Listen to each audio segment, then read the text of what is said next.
మా గురువుగారి గొప్ప బోధనలను నీకు తెలియజేస్తే నీవు ఆశ్చర్యపోతావు. శరీరంలోని ప్రతి రంధ్రానికి తనదైన శక్తి కేంద్రం ఉంటుంది.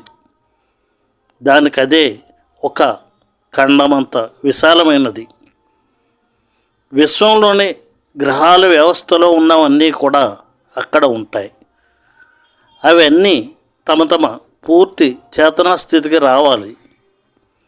నా అనుచరులందరూ ఆ స్థితికి చేరాలని, ఇంకా అటువంటి సేవలను వారికి చేయగల అవకాశం నాకు ప్రసాదించాలని నేను చిత్తశుద్ధితో భగవంతుని ప్రార్థిస్తున్నాను.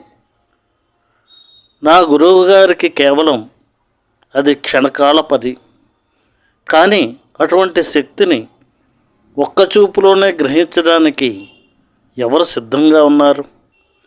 ఆ దివ్యశక్తిని భరించగలిగే సామర్థ్యాన్ని నా అనుచరులలో పెంచడానికి ప్రయత్నం చేస్తూనే ఉన్నాను. అందుకని క్రమంగా అభివృద్ధి జరిగే మార్గాన్ని అంటుపెట్టుకుని ఉన్నాము.